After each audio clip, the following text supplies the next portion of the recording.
Good evening, everyone. We're here on Tales from Rukon. As the title of this stream and video suggests, we have indeed made each other's D&D characters tonight. Nobody has any idea what to expect. But we can now see all three names. Shoot, and that is blank that out.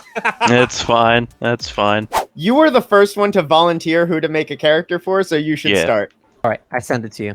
Say hello to your tiefling bard, Barney Marnie.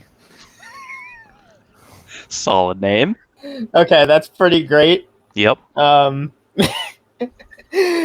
I see Barney. That's a fun character design. Okay. So I would check your inventory. I gave you a couple of items. You want to read them out loud? So I have a deck of illusions, pipes of haunting, fatted armor, and a sickle. Background, noble, feature, position of privilege. All of this is from D&D Beyond. I didn't write anything. This is all from D&D Beyond. Characteristics, 8'5". Your skin is purple. You're 75 years old. Wait, how tall are they? 8'5". Yeah, that's great. And your notes are the organizations from which you are allied to is the Royal House of Marnie and the Cradle of Jesters are your two organizations. And then your enemy is Lord Shanks. All right. That is your character. That's a lot. Next up is Wes. Jaydee sent me Barney, the Tiefling Bard, and Wes, I send you Sloane Piper, the Tiefling Bard. Wait, Very did good. you also make a tiefling bard? Tiefling Bard. This couldn't have worked out any better. God damn it. Oh, that is absolutely fantastic. For the starting equipment, Jaydee gave me a sickle, and you have a dagger, a sickle. Okay, we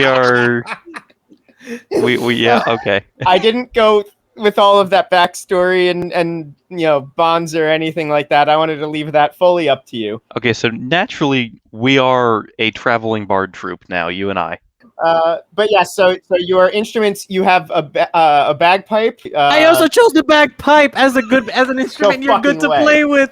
Yes, I did. I was like, oh, this is fucking stupid. I'm gonna give you bagpipe. So you have bagpipes. Amazing. You have a pan flute, and you have like a twisted just horn. Okay, I have two of those three things in the other room. Of course you do. Is the bagpipes one of them, Wes? Do you No. have bagpipes at your house? You and I are a traveling bard troupe. How did we meet? I think that's probably important. I know how you guys meet. Is You're this both related to members of backstory? the Cradle of Jesters. All right. Hell yeah. Amazing. Okay, so I like to think that the Cradle of Jesters is this like really underground society of bagpipers, and that's what their whole thing is, right? Like they just sit there playing bagpipes in their meetings. They don't get much done as a result. Exactly. Yeah, no, they just sit there and they play their bagpipes, They and then they're all like, have hearing "Well, would you damage. look at the time? It's time to leave." All right, Barney and Sloane Piper. By the way, I want you to know that all of your spells are about communicating, like talking to plants, talking to animals. God. Like you have to use your voice for literally everything, and you have a -1 to your charisma. Oh, why would you do that? We weren't doing least optimized. Because it's funny. Oh, that's mean. I gave Wes great charisma. Yeah. Let's hear about JD's character. Okay. So, JD, I'm sending you your character now. Oh my god. Dean, if you want to pull up Ranji Cobblebob, the elderly rock gnome. He's very short, completely bald. He's got like ring of white hair, a little bit of a goatee going on, kind of a leather like tunic, kind of not quite tunic. And he's by the way, he's an assassin. Let's He is go. the least likely assassin. And his preferred weapon is a whip. Let's go. Very He's good. also got a few fun little things in his inventory. You can explain those if you want or not. I have Vicious Whip. When you roll a 20 in your attack with this magic item, the target takes an extra 7 damage of the weapons type. Let's go. I have a dagger, a dart, and a net. You may enjoy some of the decent stats in some places, excellent advantages on saving throws, and definitely enjoy that 8 strength of yours. Let's go. All right. You've found yourselves on the road to Candlekeep, home of the Great Library, legendary treasure trove of knowledge and lore throughout the ages. What brings you to Candlekeep. We are definitely going to research bagpipe repair. Yep. And What happened to the bagpipes, Wes? So I like to think that Barney, in his annoyance at our continual playing. Am I with you guys? Yeah, you're with us. You're with us. We're dragging you along. Maybe we're all in the same carriage going there? So what I'm thinking happened is you damaged our bagpipes because of the annoying bagpipe playing. We overpowered you because 2-1, and you thought it would be fun to come along or something, and actually let us. We are off to Candlekeep to learn about bagpipe repair and force you to accompany us and then potentially pay us for the damage to our instruments. Ranji will pay for nothing, but I will come. Ranji will do no such thing. Your mic is cutting out in the weirdest way every time you say the first syllable of Ranji. It That sounds like makes it better. That like absolutely makes it complete- better. garbled Ranji will do no such thing. every time. Let me bring down my microphone a little bit. Maybe that'll help. Okay. You broke it, you bought it. You played it, I broke it. Ranji does that. As your carriage crests the hilltop leading to Candlekeep, you notice the skies are dark for the morning that it is. There's no thunderstorm. The air is still warm. But looking off in the distance, you can see just endless clouds hanging over the towering visage of Candlekeep. And Candlekeep itself appears to be engulfed in this dark purplish glow, this energy dome surrounding it. You can hear screams of terror in the distance, and people fleeing the scene. You're greeted by a tall, like strong, stocky dude rushes to the carriage. He says, "Are you adventurers? No, I am Ranji. Oh, well, two of us are bards. Can you fight? a little bit. Ranji fights if Ranji's paid. There'll be plenty of time for. I mean, it's Candlekeep. We got endless knowledge, endless tomes, any book you can imagine. We will, anything you want. Just please, we need help right now. You have a book on bagpipe repair? Yes, we have 35,263 books on bagpipe repair. Excellent. Count me Ranji in. feels like we're getting ripped off. Ranji not about it. We have books on that. Please come. Ranji will Look- comply, but Ranji's not happy about it. I want that book on ripping off Ranji as well. Cowan is the gentleman leading you. He's a monk. You can tell by his haircut. He's got the tonsure and everything. He's got red hair. Dude is just absolutely jacked, and wearing not like heavy armor. You get the impression he wasn't really prepared for a fight today. He leads you over what looks like a pirate queen and a elegant noblewoman. Sun elf. Folks, I put this adventure together in the last hour.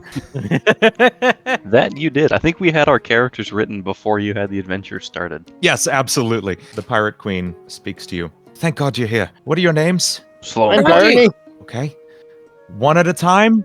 Sloan Piper. Barney Marney of the House of Marney. Going with. Just keeps getting better. And you? And she looks at the rock gnome. Ranji, Kobelebob.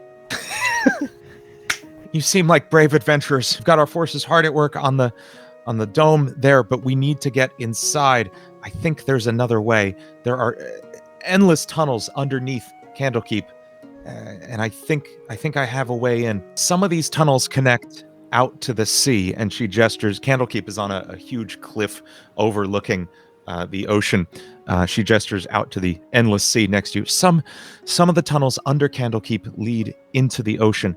If you can search there, we may be able to find another way in, find some access point, and maybe you can bring down the dome from inside. Ranji don't do water. Ranji want double pay if go in water.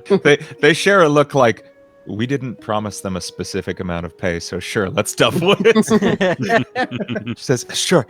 You know what? Triple pay for this. Ranji will send invoice. You know, when there's not an apocalypse going on up there, we can get you the tax information. There's some water transport down by the dock. I need you all to head down there now.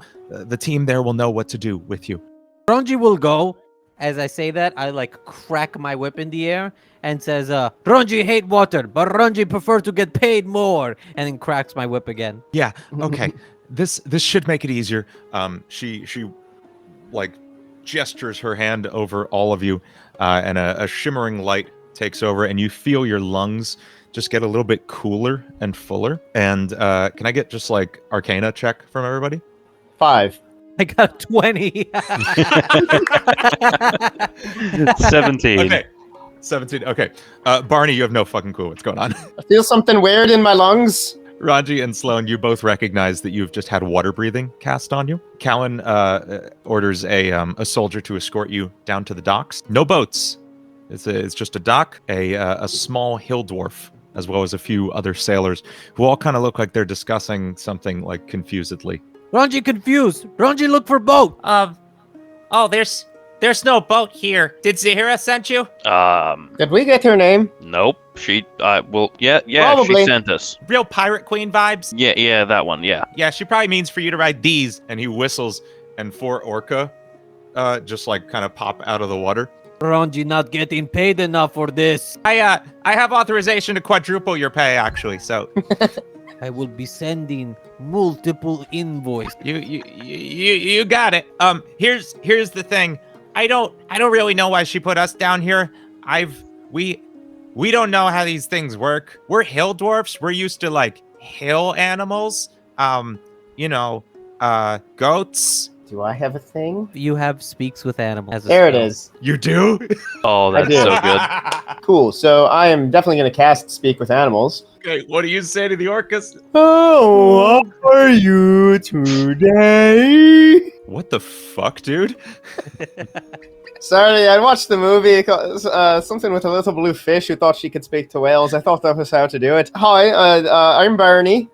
This is Sloan and Ranji. We were sent down here to, I guess, ride you to some sort of tunnels. That's kind of presumptuous, but yeah, I guess. Okay, yeah, I know which tunnels you're talking about. Sure, we could do that. I'm good to go. I don't know your friends though, so we'll see how that goes. But yeah, you can hop on. Let's see. Let's go for it. All right, Sloan's pretty great. The little one's kind of abrasive, but I said all of that in Orca, so they. Everybody outside of this conversation just hears like. All right, guys, come on. They're gonna bring us to the tunnels. So Barney effortlessly hops onto the orca they were talking to. Sloan and Ranji, can I get animal handling checks from you two with advantage? Because I would Barney's already done the also heavy lifting on this. like to grab my whip, wrap it around the top fin of the orca, and like use that as like a harness kind of horse saddle situation. Okay, sure. Let's get an animal handling check on that. 16 for me. With advantage, you said? No, you lose advantage for doing that because the orca doesn't like it at all. That's funny because I got a 4. I got a 4. There is one remaining orca you haven't tried. There were 4, and there are 3 of you. So if you would like to try again with the other orca, you can do so with advantage. Ranji is disrespected by stupid fish. Ranji It just absolutely cannot- bucks you and chucks you right back onto the dock. I'm gonna try and do the whip again. Barney, as you see this, the orca you're riding, like, looks up at you and it's just like, are you fucking serious? I said he was a bit abrasive. Sorry. 17. I just like This one works.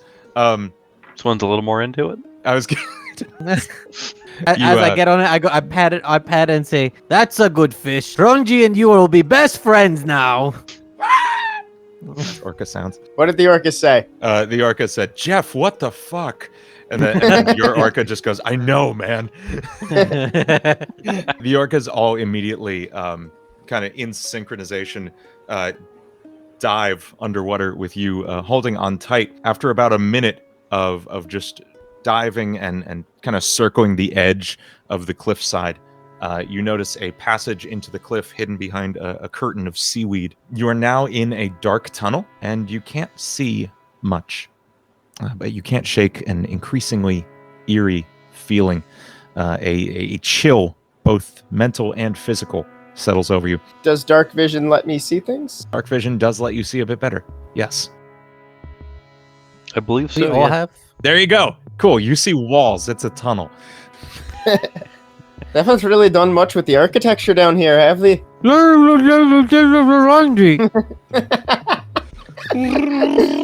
The water temperature is dropping colder and colder, approaching Arctic temperatures, and you feel just this itching emptiness in the back of your mind. Turning a corner in the tunnel, you can feel your orcas all tense up suddenly and simultaneously. Can I get quick animal handling checks from everyone? 22. 17. 9.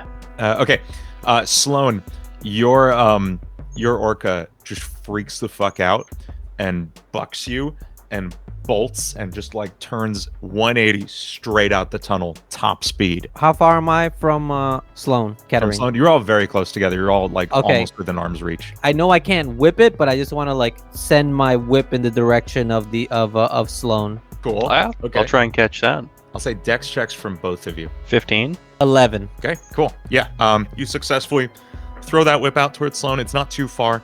Sloan, you're able to grab hold and pull yourself toward Ranji. I don't want to pull him onto the orca. I just want to drag him along. I just want to hold on to it and just drag him along as we're going. But I'm never gonna pull him close. That's great. That's very good. Who's swimming in front? Not me. Probably me at this point. Barney, you hear Jeff below you say, I don't like any part of this. I just felt something bad. Oh shit, what is that? And you see in the corner of your eye, the seaweed rustles, and you see arms reaching out of it, like one arm, and then another arm, and then more arms, and more Don't arms fucking than like should any be of in one that. place. A lot more Should be- arms than should come from one creature of any kind. There should be 0. That's 0's the correct number of arms that should be coming out to seaweed. Yeah. Are they like- also a like- lot of mouths? A lot of arms and Humanoid mouths. arms? It's pretty much all arms and mouths coming at you. Don't fuck everything about whatever the fuck that is. That's what's barreling up the water at you. I'm gonna need everybody to roll initiative. All right. Is that actually what we're facing, or is that just the quick monster that... No, that's what you're facing. The stars spawn mangler. The hash slinging slasher. damn it! I was just about to fuck. I was setting the accent up to say it in character as Barney, and then you fucking beat me to it by like half a second. God damn it. You two are actually just the same person. I One of your know. names spelled wrong. I know. So Ranji, you're up. Ronji has idea for Sloan. Sloan is after me, right? Well, I'm following behind you. I would like to use my action to speed up my orca, Okay. and then I as think I I know get where this is close to going. the edge of the water, I would like to like turn the orca and then use the whip to toss Sloan towards the star spawn mangler. I will go along with this. Like a sling. I want to slingshot Sloan at the star spawn mangler as get an us attack. Star Spawn Gold Taylor. Mangler. Oh, Star Spangled Man. I said Star Spawn Gold Mangler. The Star Spong Stangled Oh my Manger. Smungle mungle mungle. Okay, strength check, Ranji. 15. Yeah, that'll do it. I'm going So along with Sloan, you are cast onto the rocks it. Yeehaw. over here. We'll deal with that on your turn, I guess. Excellent. Okay. I think I need to go get a prop for this. Hold on, I'll be back. Barney, it's your turn. I'm gonna give Sloan Bardic Inspiration. That's right, you're all bards. I forgot. Oh, say, can you see the star-spangled fuck over there? Break your throat next! Stop! Are you doing psychic damage with that? What's happening? That's just my bonus action. I can also cast Vicious Mockery, which I will say happened with the same song. There you go. And it even falls into the spell's description, since I said it was a fuck with too many mouths and too many arms. That was me viciously mocking it. It has to make a wisdom saving throw. Don't we all? It got a 2. It's all arms and mouths and no brain. 2 psychic damage and has disadvantage on its next attack roll it makes. It's just writhing around on the rocks. Like I said, it's all arms, no brain. You get a good look at it. It is a horrifying creature. The arms seem almost human in nature, but obviously just very wrong. This is like some Silent Hill shit. And these gibbering mouths are all just endlessly screaming. Just one arm kind of gets a sense of you, and it just starts turning over itself as it rolls on these arms towards you, and one arm comes crashing down on you, making a claw attack. Does a 17 hit you? That'll hit. And that's going to do 2 damage. It barely grazes your shoulder. Perfect. And it is now Sloane Piper's turn. Well, since Ranji broke my bagpipes, guess I have to break out the backup horn. What the hell is that, Lex? And I cast Firebolt. Does the firebolt come out from the front of the absolutely. trumpet? Yeah. Hell yeah. That's very good. 19 to hit. Yeah, it does it. Alright. 13 damage. The flaming hot Cheetos. horn variety. Yeah, Yeah. just a big parp from your Horn horn in there, my face. and it just engulfs the arm in flames. They're now writhing around on the ground, desperately trying to like stop, drop, and roll, but it's just kind of like endlessly flapping its arms on the ground in pain. It's now Ranji's turn. I'm wanna toss my net on it. That's very good. 20, I guess I add my dexterity to Oh it. yeah, you super hit it with that. If you can imagine just a flailing mass of limbs, what a net would do on that, and it just like grabs it almost and just like wraps it up in it. Ronji's got nothing but net! And toss it over onto it. I think I'll take out my sickle, stab it, just, you're fucking weird! Just like frantically, just because this thing is weirding me the fuck out. I think I can with each plunge of sickle into arms, the screams die down slightly as you just kind of take out mouth after mouth with it. And eventually it's just left kind of twitching. I think at some point I just take the net and I just start like picking it up and smacking it back down. What? Won't you die? As soon as we see that the creature is dead and Barney Marnie is covered in the blood of its enemy, I want to run up to and take my net off. What conditions my net? Your net is slightly singed and drenched in blood. You do have to spend a bit of time kind of untangling it from the mess of loosely attached arms. After while Barney's hacking away a bit, be like, Ronji's net, stop, it's dead. And okay, calm down. This is Ronji's favorite net. And I want to start like unraveling it and being like, poor little net of Ronji. Poor little net of Ronji. Poor little net of Ronji. Destroyed by evil bagpipe people. You continue down the now kind of underground cavern. The river kind of leads you into this indoor lake. And again, as you're walking down this cavern, it's still getting colder and colder. You can see frost on the walls, and the river is starting to ice up, leading eventually to this entirely frozen lake ahead, opening up in this larger cavern area. Ronji's got bad feeling about frozen lake. I have a bad feel. Damn it, I'm starting to copy Ranji's voice. We all just inevitably default to whatever voice Jaydee is doing. Yeah. I'm getting a bad feeling about this too. It's called being fucking too cold. You can feel an icy breeze emanating from within the room. Who has, what are y'all's passive perception scores? 16. 12. 13.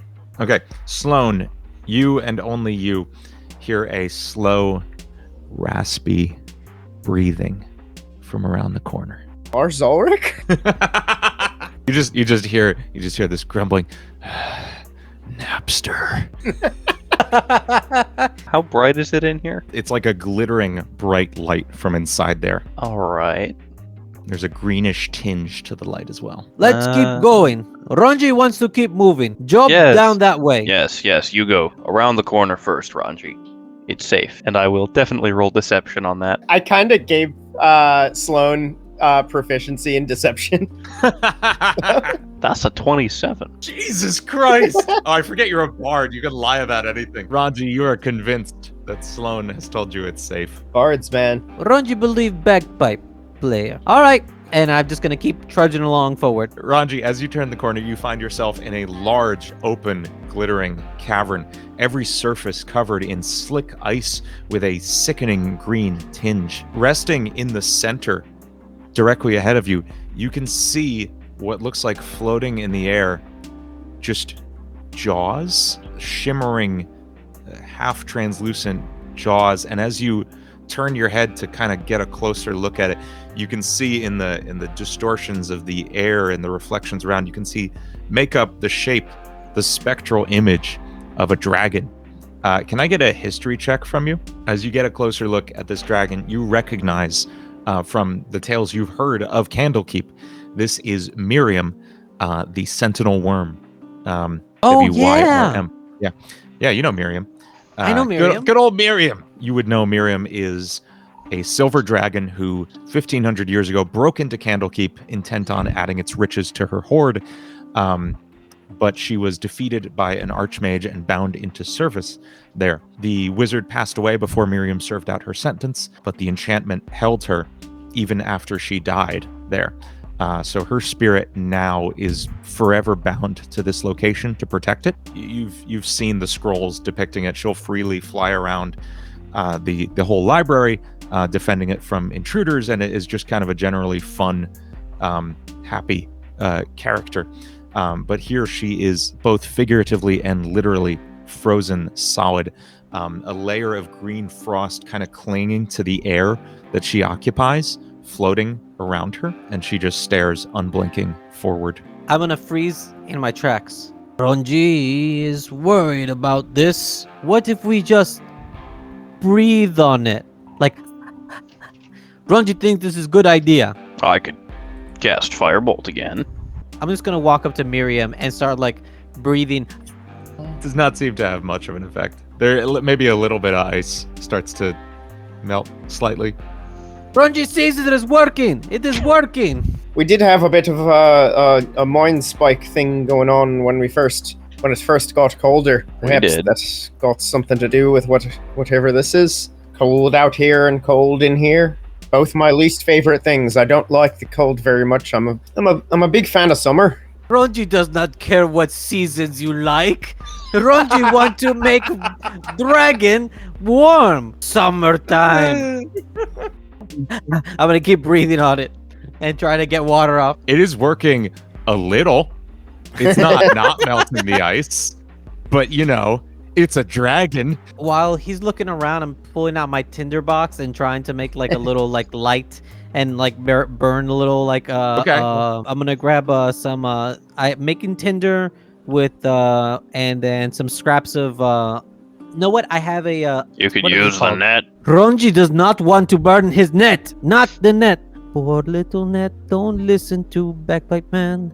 I pull out a handkerchief and I was trying to light the handkerchief. Give me a survival check, Ranji. 8. Okay, yeah, you try to get it started, but it's not quite taking. You're very close though. I'm gonna keep trying that, even though I've been failing. Okay, is the dragon on top of the ice lake or just on the ground? The dragon is on top of the ice. I'm so mad at you all right now. I just want to. After this puzzle, I'm gonna. There's got to be something completely Yeah. obvious that we just completely. Well, right missed. now there's an obvious thing, but go on. I'm not even gonna ask the party. I'm just gonna firebolt the ground around the dragon to try and like punch through the ice, see if there's water below, and possibly drop the dragon in the water. Okay. That's more complicated than we needed to make it. Dirty 20, I think, to hit the ground. Yeah, You dirty hit it. 20 to hit the ground. It cracks. We are in a cavern that has no entrances or exits. The lake is more or less frozen. The dragon is frozen, and there's just rocks around. Right? Yep. Ranji's working on building a fire. Sloan is breaking more of the ice of the Ice water. trying Okay, guys, out of character, very quickly. Yep. There is a frozen dragon, Yep. right? And very many times I am trying to light a fire, and he says, "Yes, keep trying to light a fire. Please help me light Who's the good fire." at perhaps inspiring them? Maybe, guys are thinking maybe of a if only I'm we sorry, had one I or don't even play 2 Bards. people who could inspire also people to don't. do Okay. things better. Alright. I'm not used to being a bard. All right, I'm gonna inspire Ranji with a little tune here. Thank you. It's like the worst thing you've ever heard. Can I try again? Can I try again? A dirty 20. That'll do it. Yeah, you light up a beautiful. What were you lighting again? Your handkerchief? A handkerchief, yeah. Yeah. So you now have a flaming handkerchief, which you hold, I imagine, under her chin to try and warm her head. I wrap it around my knife. Okay. And so I could kind of use it as like a half torch kind of situation. Cool. Yeah, that works. And I just start lighting the whole melting the ice with the fire on my handkerchief. Yeah, as you kind of wave it by her face, by her neck, the ice around her starts to melt and crack, and you hear a groan. Ronji's doing a good job. Cold. And as she kind of cracks and slowly regains her movement, she turns to you and regains her composure. She says, "I can't thank you enough. Something terrible came over me." Ice. Yeah, looks like it. Thanks. You're welcome. Ronji, smartest player of this team. It's been a few days now. Something felt wrong. I didn't know what it was or where it came from. I came down here to search the tunnels. I found some of those things with arms. I was able to handle them, but it got so cold and so dark. And now I'm here. That's the last thing I remember. There's more? Ronji do not want to see more. I only have one net. I can handle those. I'm gonna have to. I'm stuck down here now. Once I leave the grounds, if I venture underneath, I can't return without being summoned by Lord Janussi. No, it's not. The name is not Lord Janussi in the fucking book. It is. I need you to venture back above ground and find Janussi.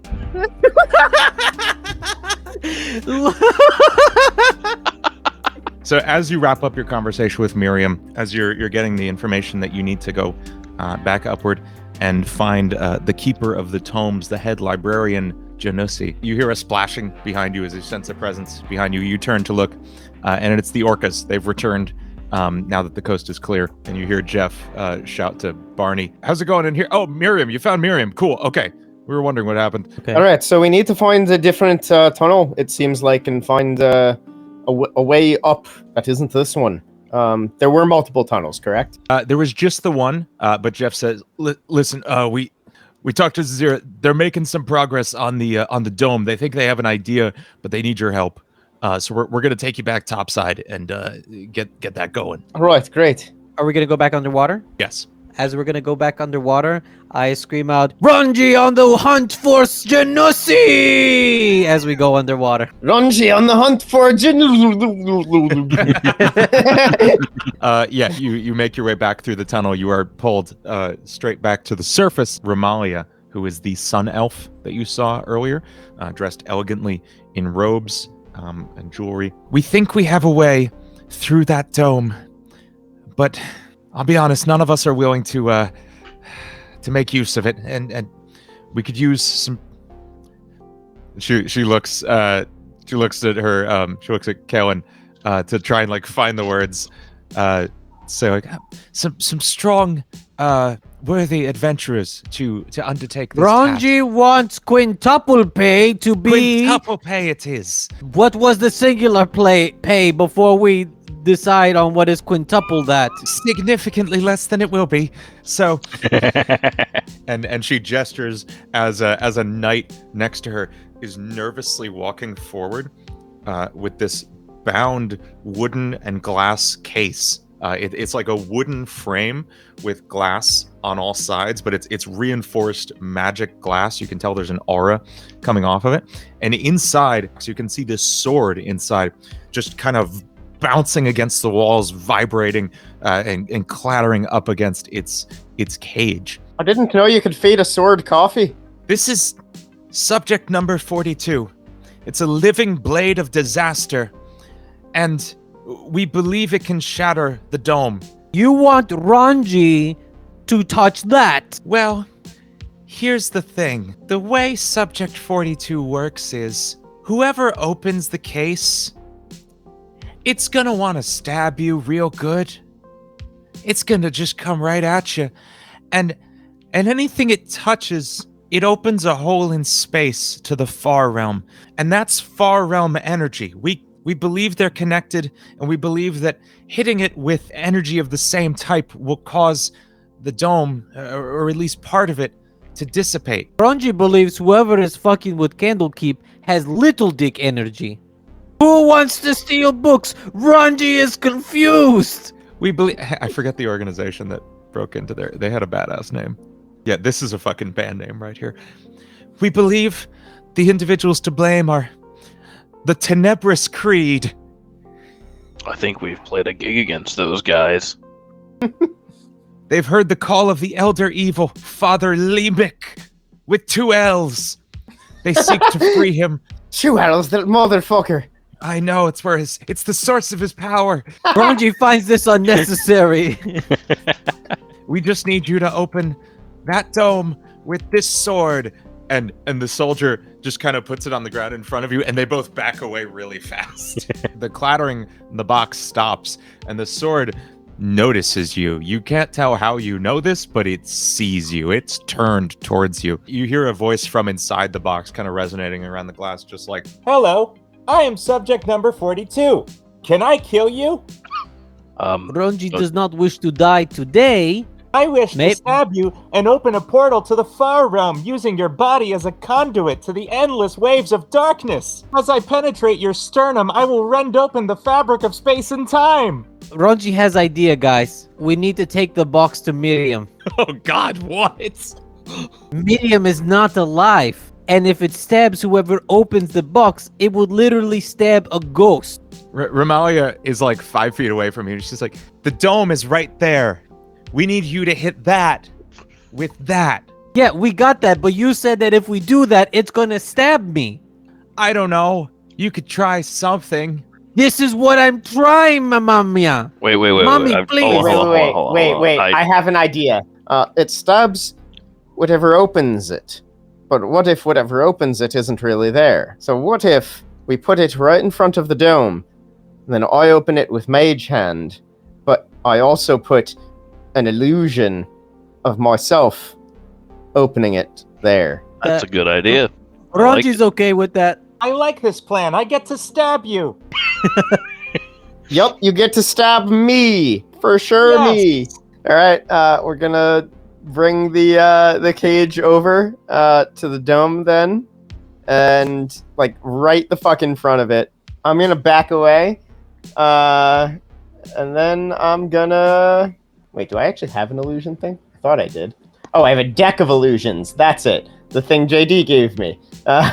Okay, so I have to draw a card at random, and then I throw it at the ground, and an illusion of one or more creatures forms over the thrown card and remains until dispelled. So I'm real quick going to draw a face card. You got the Ace of Diamonds. Okay. I can't wait. So I throw a card right in front of the cage, and a fucking beholder comes out of it.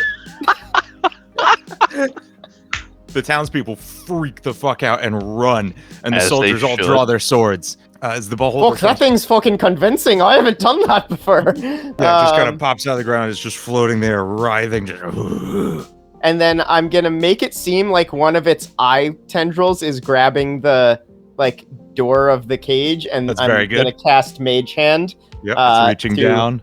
open it, and so the beholder totally opens the door. Sure enough, you see subject number 42 pop out and just immediately rear back, aim straight at the beholder, and you just hear, "Here I go, stabbing!"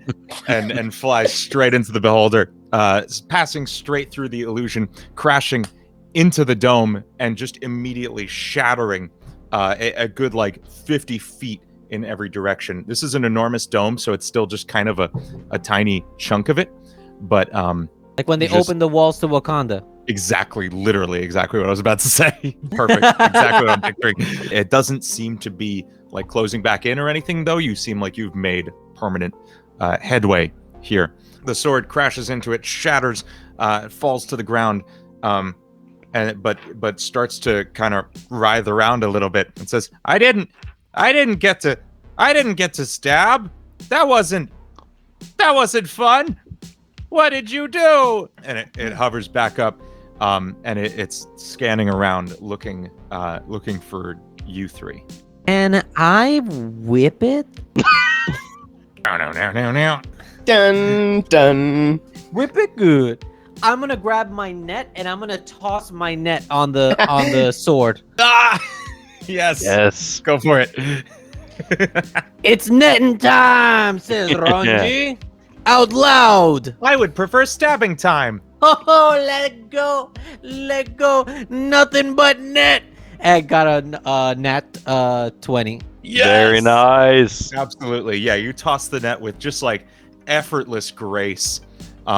As the sword is rearing back and makes its dash towards you, it gets caught in the net, and the net catches it with just the right angles so that it isn't like cut and run straight through by the sword.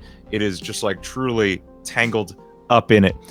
There's some... The way the sword is constructed has been corrupted by far realm magic. There's like some roots and stuff growing off the back of it, and those all catch the net and get tangled up in it. As it flies towards you, you just kind of deftly dodge to the right and catch it in the net and swing it down to the floor, crashing it into the ground.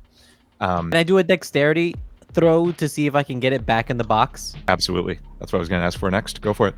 15. Yeah, that'll do it. That's enough. So as it comes towards me in the net and it's like getting all caught, I grab onto the net, I kind of twist it some more as it's kind of like flying past me, and then I go and with its own like swing, I like swing it over my head into the box, and then I kind of close the box, and with my dagger I cut my net so that the net isn't sticking out of the box, and I close it so that there's like a halo of net, you know, because I cut the inside of it off, inside of the box, and it's just the net and the box are both inside of it. Yeah. As you do this, off in the distance, you see Ronji cry for his net. Ronji cries for his net. I love you, net, forever, because Papa gave you to me. No, there's probably books in there on fixing nets. This is my Papa's net! In the distance, you see Kawan hold out his hand, and Romalia begrudgingly hands him a couple gold pieces. She walks over and says, "All right, we've got to get in there." Quick question.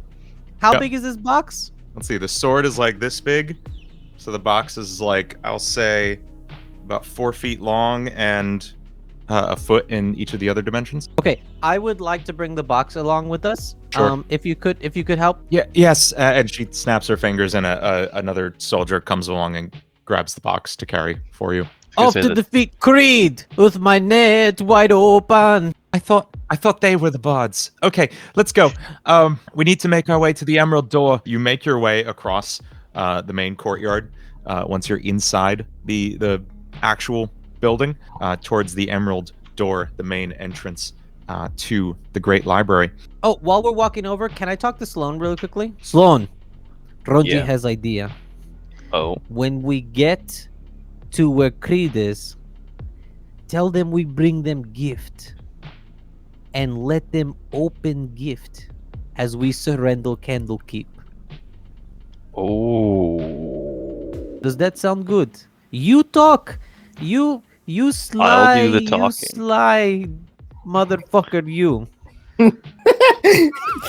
Dean is Face so- of the dungeon master when you ruin their plan. This whole area is just warped. You are inside. You're still in your realm on your plane, and this is still the Great Library, but there's just elements of this other plane seeping through, just like eyes forming in the cracks of concrete, and just like walls becoming fleshy skin, and like everything is just warped and disturbed a little.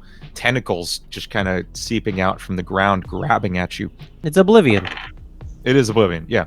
You make your way to the Emerald Door. You arrive there, making your way across this field of eldritch horror, and the guards batter down the main gate as you make your way into the Great Library. Zahira says, "Listen, we're gonna seek the source of this chaos, but the staff here need your help. You need to find the first reader. His name's Bookworm. He's a Dragonborn. Wyrm. He thinks it's funny. You need to find Bookworm. We last left him in here, and I haven't heard from him since. I fear the worst. You could find him at the far end of this library, this section of the library." And she points across the inside. It's calmer in here. Stuff is still weird. The ground squishes when you walk. You can hear just kind of mumbling coming from the walls as mouths start to form. But you make your way across to meet with a green dragonborn who hurriedly beckons you down the hall to follow him. "As you can see, the library's warping as we speak. We've done our best to preserve the books, but something's happening to them too. The lack of Genussi is affecting them. It's true. We all need Genussi. We're quite thirsty for Genussi." So you see dozens of librarians just like really frantically like stacking and unstacking shelves and grabbing books that are like trying to get away from them. One of them runs up to Bookworm and says, "We tried to stop them all. We got everything. Everything except one. It's that one." And Bookworm says, "Oh dear. I feared that. Which way did it go?" It went towards the quiet section, the forbidden library. We'll need to stop it before it wakes the others. All right, you need to head to the quiet section." And he points off in the distance to this dark hallway leading off of the main section of the library. "We need you to retrieve the book. It's Volo's Guide to Monsters." Oh no. Is it... "You'll need to hurry. This could be bad." Okay, Ronji's ready to move. Start squishing along the floor. Ew, ew, ew, ew. As you run along the halls, squishing and screaming, the walls scream at you, and I need everyone to make a wisdom check. 17. 17, good. Sloan? 6. Oh! Barney? 16.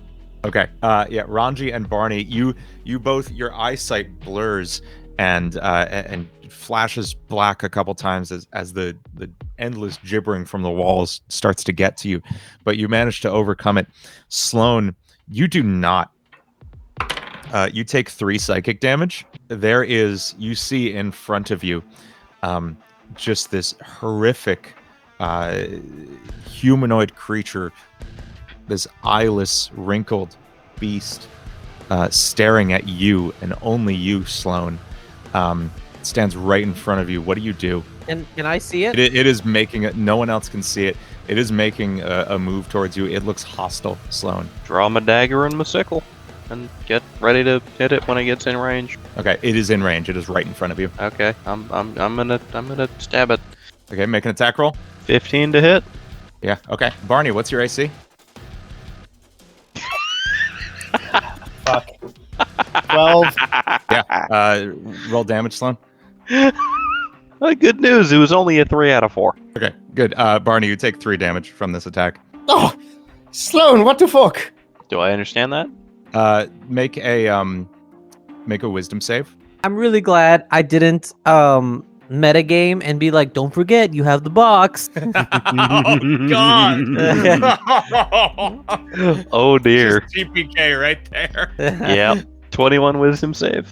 Okay, yeah, you were able to shake out of it, and the face of this hideous creature morphs back into Barney, and you realize what has happened. Oh, sorry, Barney. There was a hand or a face or something coming out of you there. The what? Oh, fuck! Where? Don't worry, I got it. Good. You continue on down the hall, leading to eventually at the Great Library's quiet section, a dimly lit little corner room off at the end of this hallway. Lying on the floor in the middle of this library of the quiet section is a limited edition copy of Volo's Guide to Monsters, and with the signature on the front. This is a signed copy. By Volo? Oh my god. By Volo himself, whose full name is Volothamp Gedarm. Volothamp this Genussi. How How big is the book? It's the size of a like a D&D source book.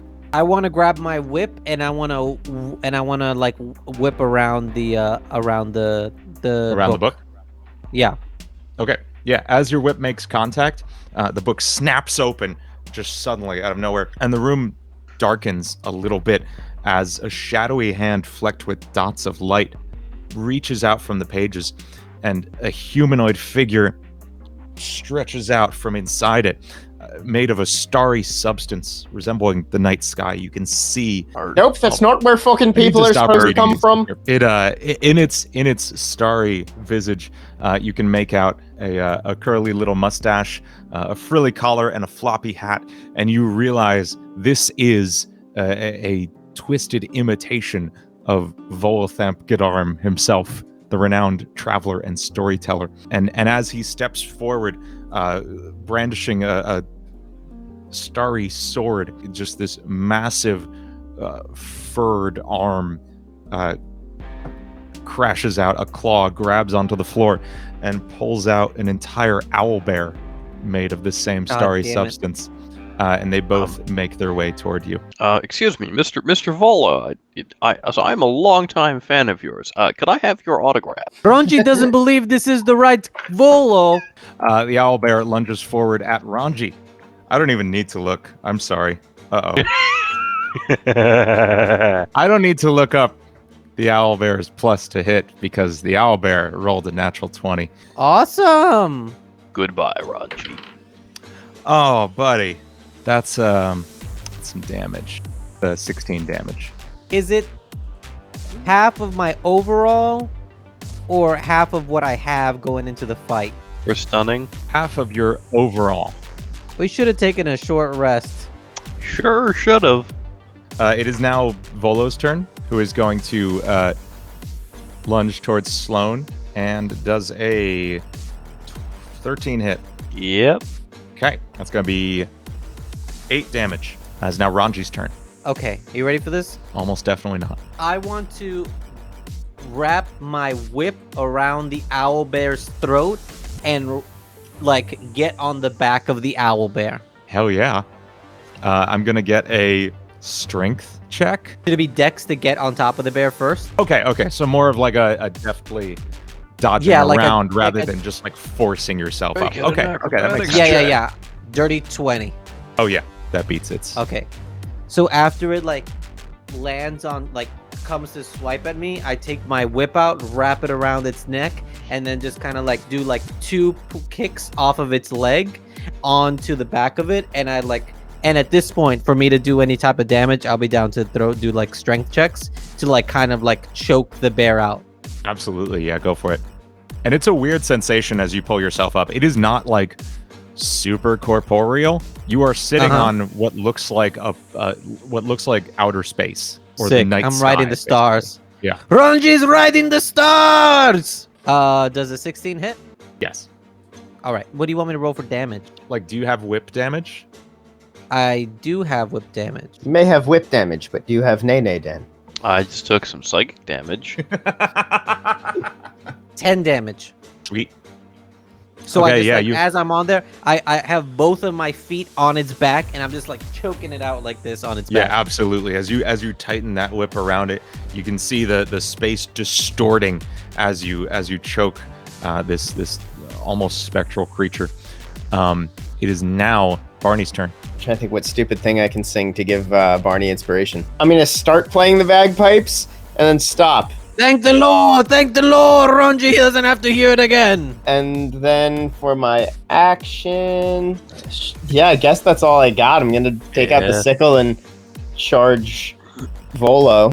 That's a 5 to hit. That misses. As I'm like fumbling over the bagpipe to get the sickle out and just. So I just realized that Hellish Rebuke is a reaction.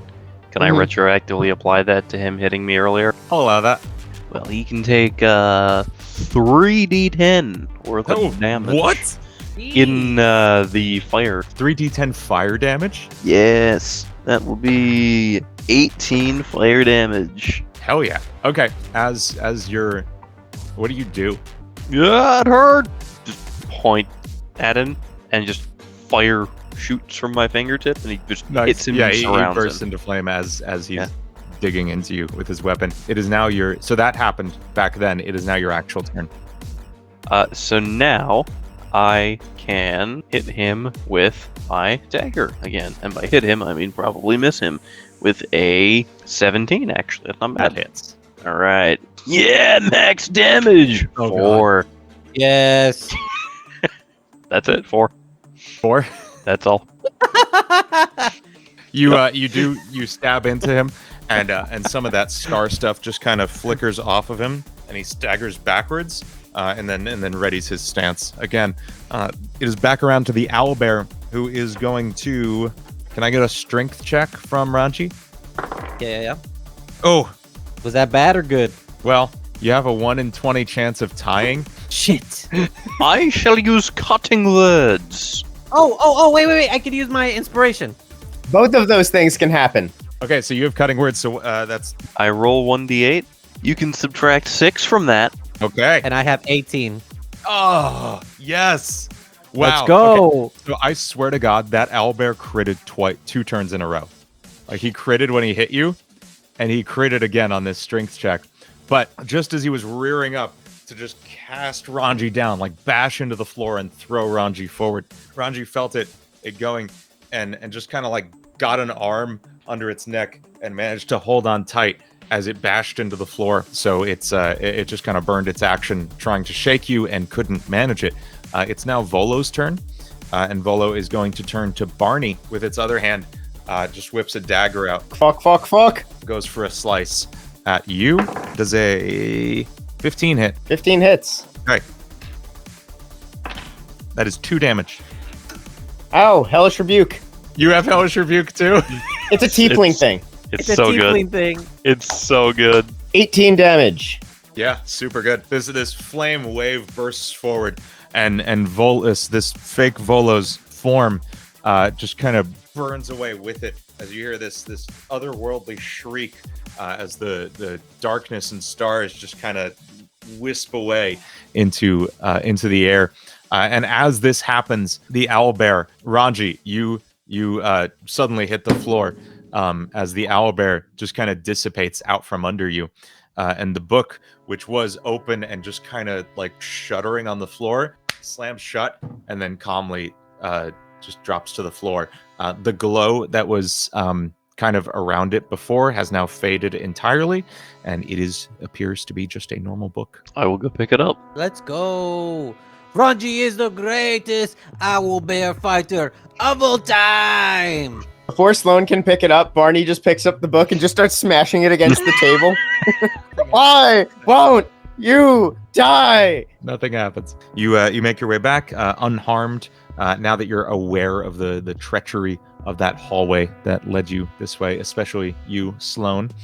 Ranji wants to talk to Bookworm. Yes, Are you cleric type wizard? I study books. I'm a compendium of knowledge. I track the lore and writings. Okay. Ranji doesn't care. Ranji wants to know, do you have healing type stuff? Scans through a few books on the wall near him, pans through a book of healing, and finds a sigil and traces it with his fingers and casts a healing spell on all of you, restoring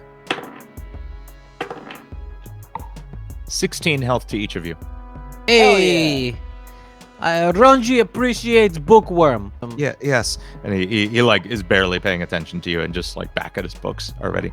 Ramalia rushes back up to you, says, "There you are. Thank God. Okay, we've breached the main hall. We believe that's where Janussi is being held. We think this is the source of the dark magic. Please, go save Janussi." If there's anything I care about right now, it is only the Janussi. You make your way back to Hold on. Do you have handkerchief? yes, and Ramalia pulls an ornate handkerchief. Is it white? It's like gold with like purple inlay around it. Does anyone have white handkerchief? And I want to ask like people in the room. One of the librarians is like, I have my great grandmother's handkerchief. Here. Well, I lost my father's net, so we all lose today. Okay. And I just snatch it out of her hand. I grab like a torch. Is there like a torch on the wall or something? Yeah, absolutely. I'm gonna grab a torch on the wall, and then with my knife, I'm gonna cut into the wood a little bit, like whittle away, and then stick the handkerchief into the hole, so it kind of looks like a flag. Just a white flag. Okay. Where are you going with this? You said they're being held by the Creed, right? Yes. Okay, great. So we're gonna go surrender to the Creed. Okay. Yep. Okay. Yep. Yeah.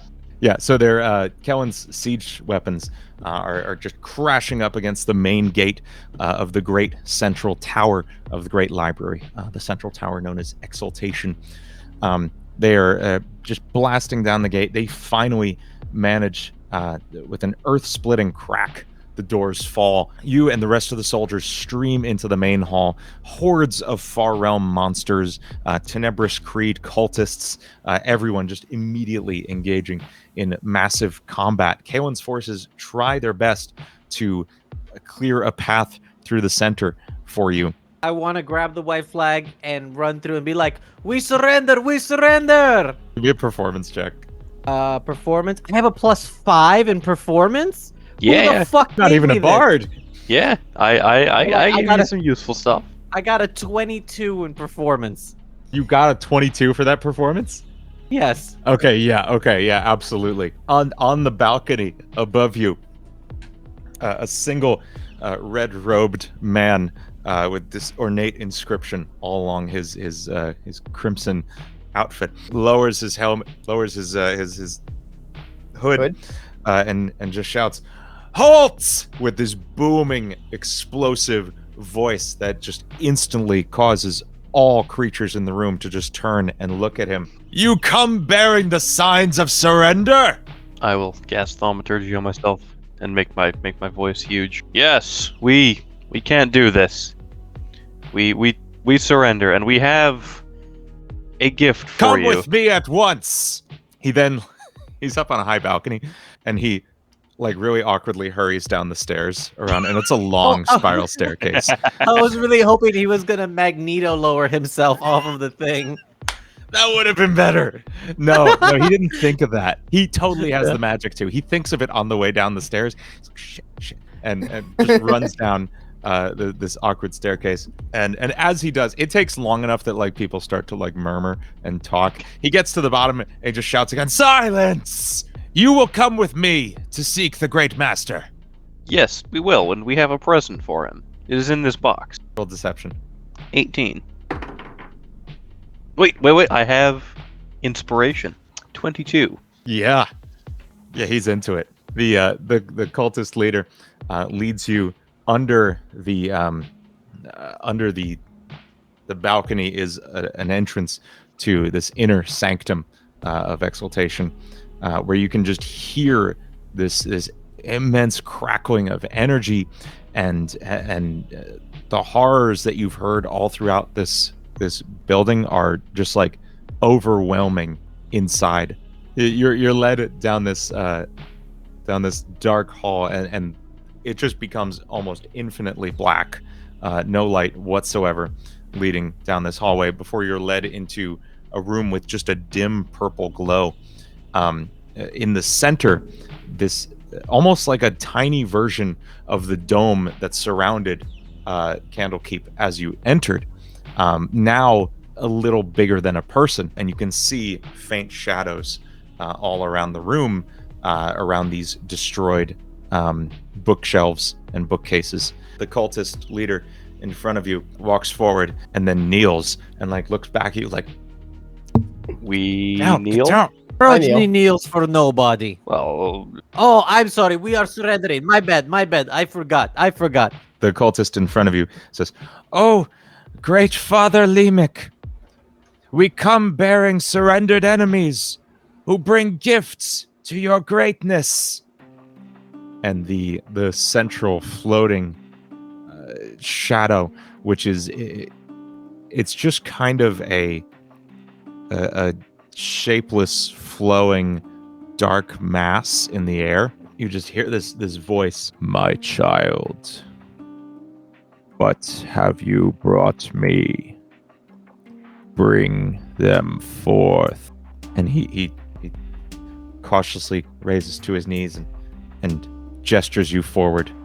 I walk forward. Yeah, go forward Yep. with the box of sword. State your names. Sloan Piper. Bernie Murney. Ranji Kabelebob. Why should I not consume you? I'm not seasoned. Well, I haven't showered for 3 days. Presents. We have this gift for you if you would allow us to open the box. You bring an offering. Yes, we do. Present it. I move the box to within as close as he'll let me get, and I open the box of sword. You open the box? Yeah. It's gonna kill you first. You open the box, and you hear, "Oh boy, I can't wait to stab whoever opened this box." It was him! And I point just in front No, of me. I can see the box is transparent. It was you. And it's gonna stab you. I tried. No, you didn't. You sabotaged. Oh, wait a minute. I now remember the plan correctly. Is a dirty 20 hit? Just by 9. Okay. You just remembered the plan I as you're just- getting stabbed. Yes. This is West Brain. I don't have memory. What you remember is that it stabs everyone. What we forgot is that we wanted to stab them first. Yep. That's a lot of dice. That's so many dice. You take 33 points of damage Okay. I mean, As I'm the, stunned, but as the sword pierces through you. You can feel as it pierces through you. It's odd. It doesn't feel. Have you been stabbed before? I mean, only has, once. has Sloan been stabbed before? Not Wes.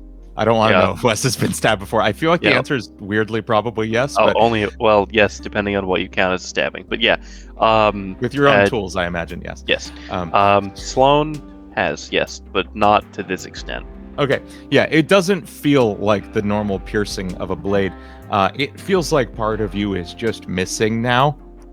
Okay. In Like a in Kung Pao when they punch the hole through the dude. very much that. Yes, precisely. Yeah. So as this sword sits where you aren't now, you can feel this same purple energy, the same energy you see surrounding the dome in front of you, the same energy that surrounded the dome around the library, is now just kind of emanating from this emptiness in your chest as you hear from a voice both outside and inside you now. The transformation has begun. You will become a gateway to unimaginable horror. Excellent. Everyone roll initiative. All right, so it's us, the thing that we failed to stab. That is an Aboleth. You can now see it. In fact, the light emanating from the hole in Sloane's chest is lighting the rest of the room a bit better now, and you can see that is indeed an Aboleth in front of you, floating in the sky. It's a particularly far realm mutated Aboleth. Everything here, an Aboleth is traditionally kind of a giant, like a flying fish monster that's mostly mouth. This is that, but it's all mouths. It's a lot of mouths and arms as usual. And is the cult leader there too? The cult leader is just kind of sitting, praying on the ground, watching this all go down. I am going to try to charm person him. The cult leader? Yeah. Okay. So let's see. He has to make a wisdom saving throw. 14? Yeah, no, I have a shit save DC. I have no charisma. Aw. Okay, so that failed. So now I'm just going to inspire Ranji. Just one bagpipe note and stop. The Aboleth first turns to Sloane and says, you truly have brought me a gift. Ow! You have opened the portal to my own world. Saved me quite a bit of time. You're welcome. And then it just turns, and just as soon as it had like cast its attention on you, it forgets you were even there and throws a tentacle straight at Barney. Fortunately, it crit fails. In its excitement, it just kind of it actually accidentally crashes into one of its own star spawn, and deals 12 damage to that star spawn, crushing a few of its arms as it now just kind of like limps along the floor in front of you. And it's now Ranji's turn. How big is the star spawn? The one in front of me? These are star spawn Grues. They are significantly smaller than the star spawn Mangler you encountered earlier. These are about the size of like a small dog, whereas the Mangler is more like big. Okay. I would like to pull the sword out of Sloan. Give me a wisdom save. Got to have 2 mortals. 14. Okay, you are going to take 3 psychic damage. Now let me get Okay. a strength check. This action is inadvisable. 18. Wow, yeah, okay. You do manage to get a hold on it and pull it out of Sloan. The light dissipates somewhat inside of Sloan, but there's still, you can see that same starry like substance that made up the Volo illusion earlier. Just kind of like percolating in Sloane's chest here, just kind of pulsing with light as the sword just pulls with magical strength back towards Sloan. Okay. Is that mini ball still near us? Like the mini dome? Yes, How far am I away from the mini dome? it's the center of that summoning circle. It's directly under the Aboleth, who is floating above it. So you are about 35 feet from it. I want to pull it out, and I want to hide as my bonus action. Yeah, I mean, there's nearby bookcases and stuff. You can do enough with that to disappear amongst the chaos. So I'll roll stealth. Yeah, Come on, baby. 18. yeah, absolutely. Okay. So I won't use my bonus movement, but I'll use my half speed, which will get me 5, 10, 15, since I was 25. Mhm. Okay, so I'm gonna stay hidden here, like amongst the chaos. Starspawn Grew number 3 in the right side of the map is going to let out a shriek. I need everybody to make quick wisdom saves. 18. 2. 21. Okay, Ranji is going to take 3 psychic damage. Starspawn Grew number 4. It steps right past you, creeping over the books that you're hiding next to, and goes right for Barney. Fuck. Does a 18 hit. 18 hits. Okay, 5 damage as an arm just kind of like clashes and scratches your shoulder. Oh, Starspawn boy. Grew number 2 just kind of creeps up onto this bookcase and then writhes around a little bit. It's back around to Barney. So I'm going that way, and I am going to try to cast Hideous Laughter on the Aboleth. It has to make a wisdom saving throw. Oh, it's good at those. Natural 1. Not that good, I guess. 10. Fuck it. That's what it needs to make it. I literally have a 10 save DC. Oh. What was it going to do? It was going to make it fall prone, becoming incapacitated and unable to stand up for up to a minute. Okay, I'm gonna say by just barely making the save DC, it is out of commission for 1 turn. Okay. So that was Hideous Laughter. Yeah, so it falls into a fit of laughter. It is overcome. It just turns and goes, "You, you were gonna try to kill me with that sword, and then you opened the box and it stabbed you. How fucking?" it turns to the cultist like, "How fucking stupid are these guys? Come on, come on." And then I'm going to give Sloan some inspiration with my bonus action. Okay, I am going to use my movement and my dash because I'm at half speed. 1, 2, 3, 4, 5 to be right here, and I want to take my action to hit the mini dome with the sword. Okay, I'm gonna say between that activity there and dragging the sword to the dome, I'm gonna need a strength check. Okay, 11. Okay, are you inspired? Do you have inspiration? You do have inspiration. I do? Yeah, I gave it Oh to you. yeah, on I the first do. turn. Let's go. 16. Sweet. Okay, yes, you managed to force the will of subject number 42, the sword. This is not my intended purpose. My purpose is 35 feet that way. And you swing it into the dome, As you strike the dome, it shatters just as the walls outside did earlier. You hear from the sword, "Ah, nuts!" And inside, a robed figure, motionless on the ground, slowly stands up. Says, "Finally, you have freed me. Miriam, come to Janussi!"